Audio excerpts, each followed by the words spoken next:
Hi, everyone, and welcome back to Brian's Horror Corner, and welcome to this horror anthology movie review video as part of my current March 2024 series.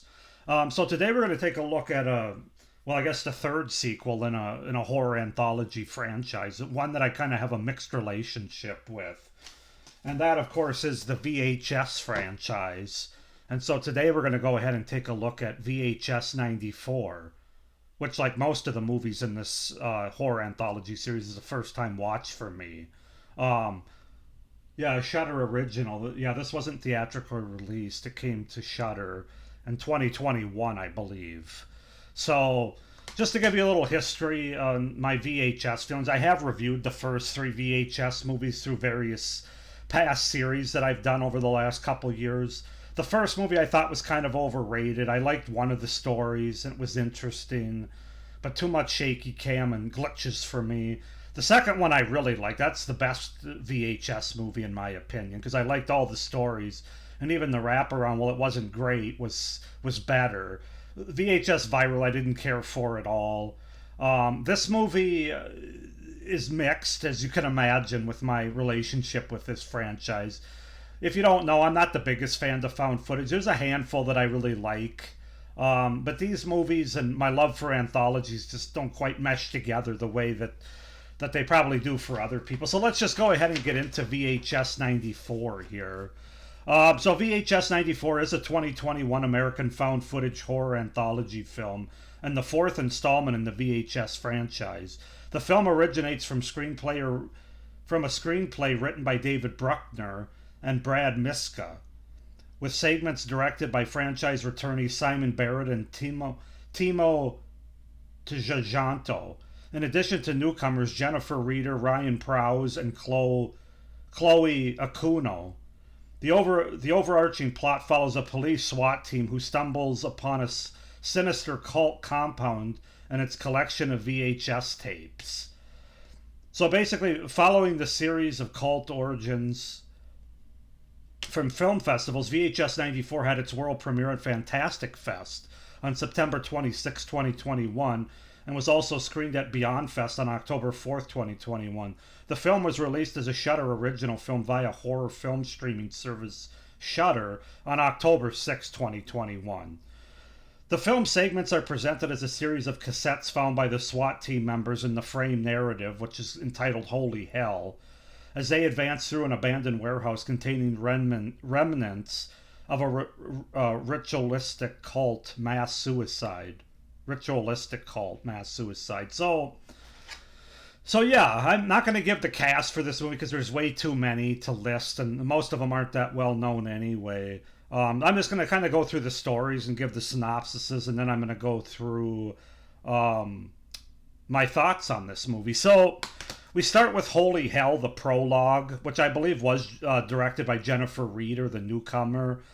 This has to do with the SWAT team that was mentioned, and it's kind of confusing because at first I thought they were going to this place to break up a drug bust kind of thing, looking for drugs, which I guess in a way they kind of are. But then but here it says that they're basically looking for these they're falling upon this real ritualistic cult mass suicide. So I'm not really sure what the hell. It's kind of contradictory there as far as what this SWAT team's really looking for. These videotape cassettes they're looking for, I guess, or they stumble upon. I'm not really sure, which will get into my part of my review on the wraparound later. But that's sort of our framing story wraparound, Holy Hell. Then we get into our first story entitled Storm Drain. This is written and directed by Chloe Akuno.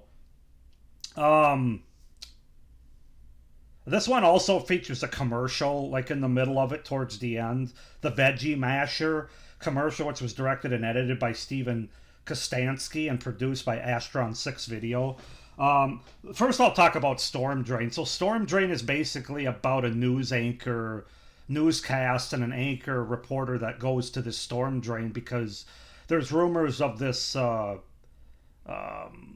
half rat, half man, half human, whatever you want to say, creature in the storm sewer system, I guess. And so they go down there to try to research it and maybe even have an interview if they could find them. And I'm not going to let you know if they do or not, but I'm sure you can probably figure it out. Um,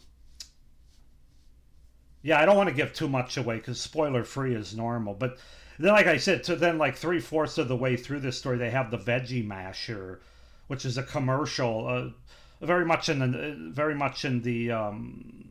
very much a 90s feeling kind of infomercial, which isn't no mistake, as this is called VHS 94, about a veggie masher, obviously. So, and then our second story is entitled The Empty Wake. This was written and directed by Simon Barrett. This is about a young woman who's overseeing a wake where there's nobody there and there's a storm going on outside, a very bad storm, as it turns out. And she believes she starts hearing noises from the casket with the guy that should be dead. So that's as much as I'm going to give away on that one. The third story is entitled The Subject. This is written and directed by Timo Tjanjanto. I'm probably not pronouncing that last name right, but what else is new with my pronunciations of foreign names? This is an interesting one. This is one about this mad scientist who's basically got a couple of people, a young man and a young woman. He's basically kidnapped them and are doing experiments on them, trying to combine robotic parts with humanistic parts to see if he can make like a hybrid, basically, and it kind of goes from there. And then our last story is entitled Terror, written and directed by Ryan Prowse, or Prowse, I think, Prows. This is one about a white supremacist group who basically have a plan to blow up a federal building, and they do it in a very supernaturalistic kind of way, having to do with a vampire and blood and things like that. I don't want to go too much into that. So yeah, those are kind of the stories and the wrap around for VHS 94. Like I said, I'm not going too deep into any of them. I will a little bit more with my review here, but as far as my overall thoughts on this movie, it is better than VHS Viral. Not as good as VHS 2 in my opinion. And as far as VHS 1 goes, that one was kind of overrated to me. I'd probably put this ahead of VHS 1. So let me give you the reasons why, starting with my pros. I think they do a really good job of nailing the 90s aesthetic. So if you didn't know what the title of this movie was, you'd kind of have a good idea of what decade it took place in. Going back to the commercial, the Veggie Masher that I mentioned in the first story with Storm Drain. That's just so 90s, it's not even funny. But really throughout the whole movie, I thought the 90s aesthetic was really strong, especially in that first short and the commercial. But it's really well done across the whole movie. So that's the first thing that really stood out to me. The reason I put this ahead of Viral and even the first VHS movie is all the individual stories are quite good, in my opinion, and quite consistently good, which is not always the case. Not only in any horror anthology, but certainly in any VHS horror anthology, at least the ones previous to this. There's usually, like, the first movie I liked one or two. The second movie I liked all of them. The third movie, I think I thought one was okay. That goes to show you how much I liked Viral. In this movie, I have to say the four shorts, the four individual stories, I thought were all quite good for what they were. I think it's the most consistent set of stories since VHS 2. This movie also has a lot of blood, gore, and on-screen violence throughout the movie. The gore effects are really well done for the most part. They do use a combination of CGI, but a lot of practical as well, which I really appreciate. But there is some CGI sprinkled in. But yeah, I think they really go balls to the walls with the gore here, especially in a couple of the stories. And that makes for a really fun watch here, I think. Definitely a pro to this movie. I really like the twists and the payoffs at the end of, well, all the stories, but really the first and the fourth stories, mostly. I really enjoy them quite a bit. Yeah, the first story having to do with the storm drain and the fourth story, Terror. I just thought they have really interesting payoffs and twists in those particular stories for sure. And then finally, I think some of the visual effects, the creature designs, and the look of the creatures and and bad guys, if you will, or the horror aspects are pretty interesting and pretty good. Overall, this is a very well directed, very well written horror anthology, especially for VHS. Like I said, VHS 2 and this one, the writing is definitely better, and so is the directing. Now, this one doesn't quite have the budget that VHS 2 had. So, but I almost think they did more with less in this movie. So that's the biggest compliment I can give it from a pro standpoint.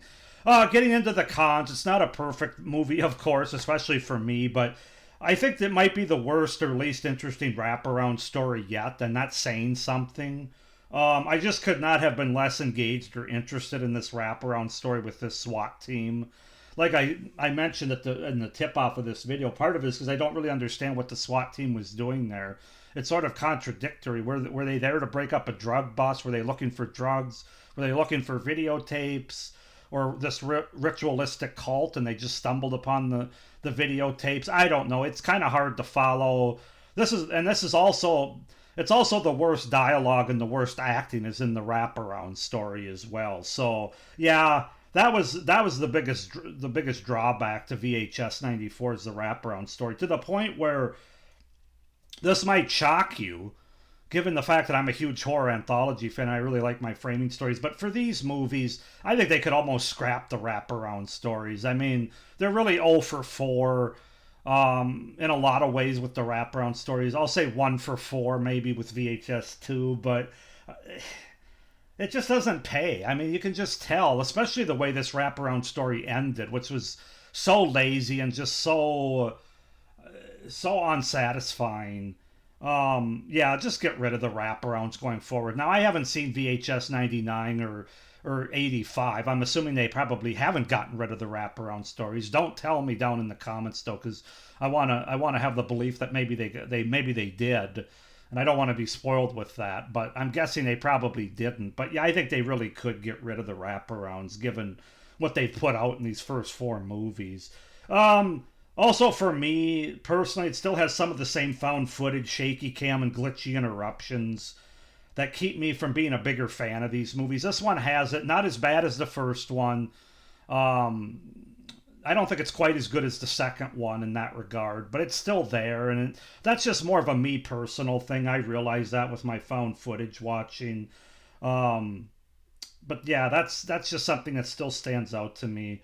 There's an unevenness in terms of the runtime for these stories. There's one story I wish would have been longer, and then a couple other ones that I thought could have been trimmed down. Talking about the empty wake and the subject, probably. The terror I thought was about the right amount, actually. But Storm Drain, I think they could have made that one a bit longer. So it's you kind of have the unevenness that you get in horror franchises there, as far as the pacing of it goes. It's kind of par for the course for most horror anthologies, but that's something that's a drawback. But yeah, I don't know. Other than that, I don't have too much else to say. It's definitely an improvement over Viral, and I think it's better than the first one too, but not as good as the second one.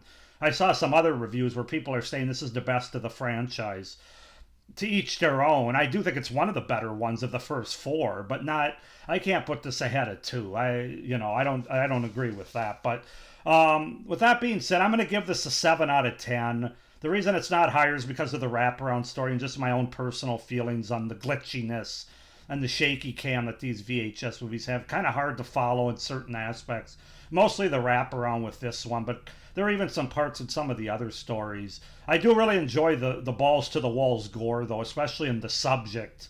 I thought that was really well done, and the terror as well. The third and fourth stories, they really ratchet up the gore there. I should say, if I had to rank these stories, I'd probably say the subject is number 1.